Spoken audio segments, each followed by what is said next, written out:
Economic growth is up and unemployment is down at an 18-year low. The economy under President Trump continues to boast some impressive stats. The Federal Reserve raising the benchmark interest rate for the second time this year, thanks in large part to a surge in consumer spending.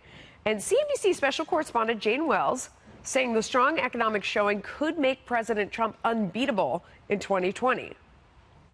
I'm the sort of person that says, you may not like this president, he has broken the mold, but if by 2020 we have GDP growth near 4%, we've got a market like this, we've got record low unemployment, we've got more jobs than job applicants, how do you not reelect this guy, even if you think he's a buffoon? People are going to say, I don't like him, he's a racist, he's a misogynist, poor illegal immigrants. But I'm doing better than I was 4 years ago. America is safer than it was 4 years ago. The economy's doing better. There are more jobs. And I just don't know how that gets defeated. Jane Wells is a smart cookie. I've known her for a long time. She's a straight shooter. Kennedy, what do you think? She's absolutely right. A lot obviously can change between now and 2020. We don't even know who's going to be in that massive Democratic field.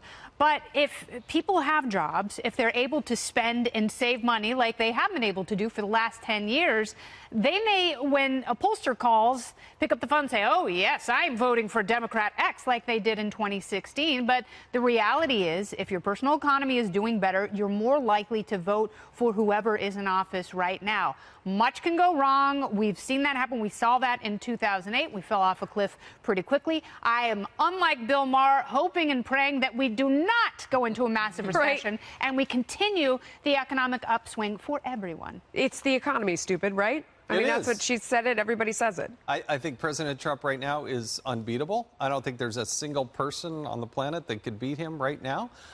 You also have to couple in not only with the strong economy, but things are going better overseas. They see the progress in North Korea.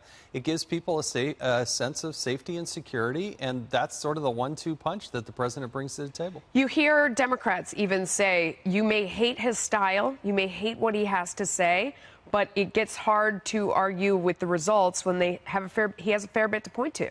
Well, exactly. And I wonder how long it's going to take for her to walk back those comments, because it seems like anyone that says anything positive about him, they immediately walk it back. Oh, I don't know. Jane's a tough cookie. All right. Well, I'll take your word for it. But okay. I agree with everything she said on the economic front and also what you guys have said on the couch. But I will look, all those criticisms that, she just laid out for him were the same things that were said in the 2016 election. He still did better than Mitt Romney did with Hispanics, with African Americans. He won the suburbs. And think about the coalition that he was able to cobble together. I honestly can't think of a single Republican that ran that would have been able to pull together those working class voters to be able to win Michigan, Pennsylvania, Ohio, Wisconsin, while simultaneously winning the suburbs. So, I mean, I honestly can't think of any of those candidates that would be able to have done that. So, I think right now he's in great shape. Well, especially if they run as far left as they're threatening.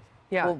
Which could very well happen. All of that said, I mean, what's going on with tariffs? I mean, the economy could falter. Yes. It is predicated on the economy staying strong, right, Kennedy? Yeah, absolutely right. And, there's a lot, and that's why it's difficult, obviously, for presidents to take credit for the stock market. But there are so many issues, especially when, it really is, whether you like it or not, it doesn't matter how much of a protectionist you are, it is a global economy. And, you have to see stability in order for our GDP growth to improve. But hopefully it will. Hopefully it will stay at 4%.